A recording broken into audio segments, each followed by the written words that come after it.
Terima kasih Anda terus di Mata Najwa. Saya berbincang dengan bakal calon wakil gubernur yang juga wakil gubernur incumbent Jarod Saiful Hidayat. Pak Jarod, tadi kita terputus di drama yang tercipta. Anda yakin itu tidak akan membekas? Akankah sulit tidak membuat solid masa partai PDI Perjuangan untuk mendukung Anda dan Pak Ahok? Kita punya pengalaman tahun 2012 ketika di menit-menit terakhir akhirnya Ibu Mega memutuskan Pak Jokowi, Pak Basuki. Padahal sebagian besar waktu itu yakin betul bahwa yang nanti akan dapat rekom adalah Pak Foke, incumbent waktu itu, ya. Dan itu sudah masif juga terjadi. Tapi ketika keputusan sudah diambil bahwa kita harus total untuk memenangkan Pak Jokowi, Pak Basuki, langsung mereka bersatu. Tapi ketika itu tidak ada suara-suara negatif terhadap calon incumbent. Tidak seperti kemarin, banyak sekali suara negatif ditujukan kepada Pak Ahok, pasangan Anda sekarang. Yang datang dari PDI Perjuangan, dari petinggi partainya. Iya, suara negatif yang paling dicermati, yang membuat teman-teman ini agak terluka adalah ketika pilihan jalur perseorangan itu. Dan ketika ada kesan untuk mendegradasikan keberadaan partai politik. Ya, ini kalau menurut kita, ya menurut teman-teman, ini sangat tidak mendidik. Padahal tujuan kita adalah membangun. Jadi luka itu sudah sembuh sekarang? Ketika Bu Mega bilang, Ahok Jarod, sudah hilang semua luka? Tidak bisa kita bilang seperti itu. Dengan justru seperti inilah kita melakukan konsolidasi lagi. Tadi pagi langsung dilakukan konsolidasi untuk menyampaikan keputusan DPW partai kepada seluruh pengurus partai. Mulai dari tingkat pengurus DPC, PAC sampai dengan ranting. Secara serentak di 5 wilayah. Untuk bisa menjelaskan persoalan seperti ini. Sebentar lagi kita juga akan sampai turun ke tingkat anak ranting. Kepengurusan kita sampai dengan tingkat anak ranting saja itu ada 28.000 orang. Ya, kalau semuanya itu kalau dikumpulkan bisa sampai 40.000 orang. Oke. Kemarin tadi sudah bergerak seperti ini.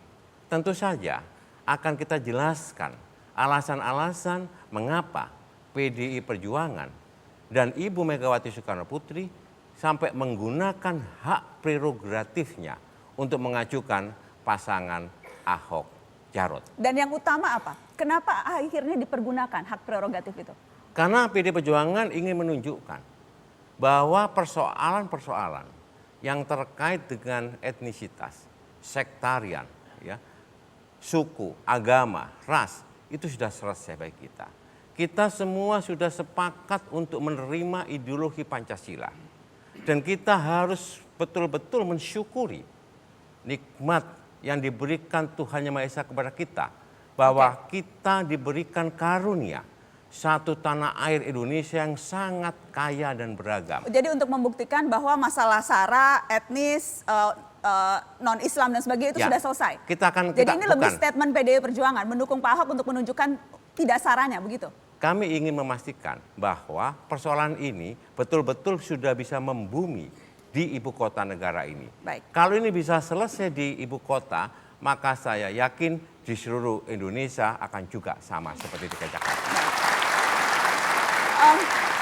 Yang jelas Pak Jarod, saya mencatat sesungguhnya tidak hanya sekali 2 kali loh Anda waktu itu mengkritik Pak Ahok, terutama ketika masih di calon independen. Tapi juga ada kritik-kritik yang berkaitan dengan kebijakan yang diambil oleh Pak Ahok. Ketika masih belum jelas nih, gimana nasib Anda dengan Pak Ahok begitu. Anda menyesal menyampaikan kritikan di muka depan umum. Catatan saya ada 5 loh. Anda mengkritik lahan teman Ahok, evaluasi gaji PNS, kewajiban penguasaan aplikasi Clue, PPSU mematikan gotong royong, reklamasi Teluk Jakarta, kebijakan yang diambil oleh Pak Ahok yang secara terbuka Anda kritik. Anda akan menarik lagi kritik itu karena sekarang bersama-sama lagi? Oh tidak. Kita memang harus saling mengkoreksi satu sama lain. Gubernur, wakil gubernur, itu sama hanya dengan suami istri. Kita bisa memberikan kritikan gitu ya.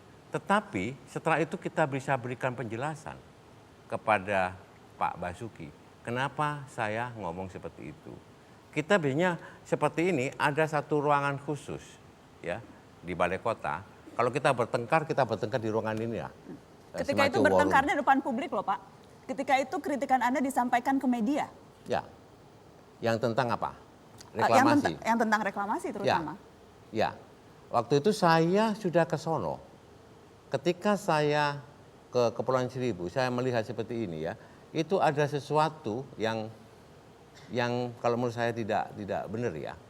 Ya, misalnya di sana ya, itu AMDAL-nya bagaimana?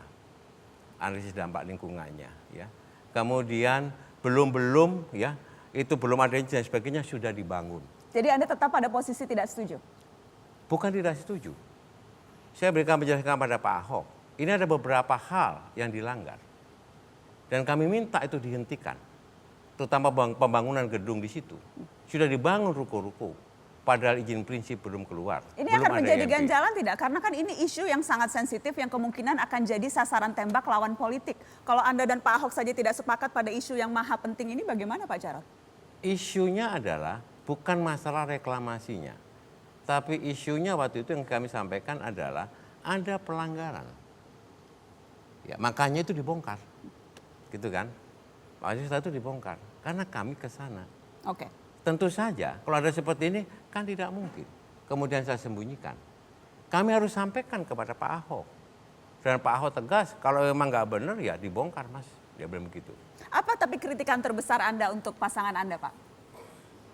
Boleh saya minta Anda mengkritik Pak Ahok? Saya tahu masih mesra-mesranya nih, bajunya masih kembar, baru mendaftar dan sebagainya.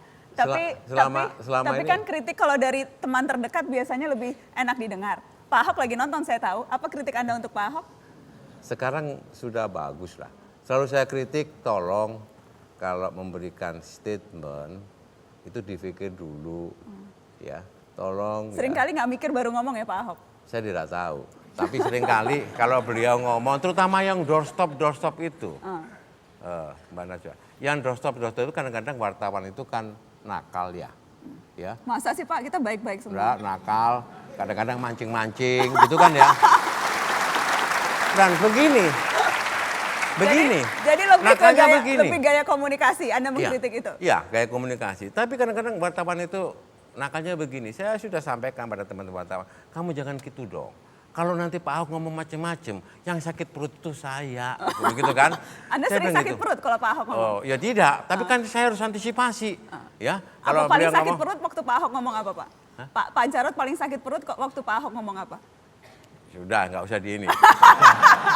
Nggak mau ngomong. Nggak mau ngomong. Ada, saya bilang begitu. Dan saya beritahu sama beliau. Tapi wartawan itu nakal juga. Saya bilang jangan begitu dong. Apalagi tanyanya itu pas waktu Pak Ahok lagi lapar. Nah ini tambah cepat marah gitu, mancing-mancing. Terus saya jangan begitu, tidak baik lah. Anda itu wartawan, Anda itu jurnalis, bukan reporter loh. Sama dia bilang begini. Sama jurnalis reporter. Dia bilang begini. Kalau nggak ada begini kita nggak dibaca Pak, kan gitu kan ya. Kita nggak laku, koran kita nggak laku, nggak ditonton Pak. Jadi gaya komunikasi ya? Ya. Gaya komunikasi. Baik. Gaya komunikasi dan sekarang tadi saya sampaikan di depan publik bahwa sudahlah yang lalu-lalu tutup. Kita buka lembaran baru ya dan kita akan perbaiki diri. Tidak ada manusia yang sempurna. Saya tidak sempurna. Saya juga punya banyak kelemahan. Pak Ahok mungkin juga tidak sempurna, dia punya kelemahan. Tapi tahu saya hatinya baik. Ya. Ini sudah mulai jualan pasangannya. Setelah ini saya akan bicara dengan salah satu petarung ibu kota yang lain, Sandiaga Uno. Tetaplah di Mata Najwa.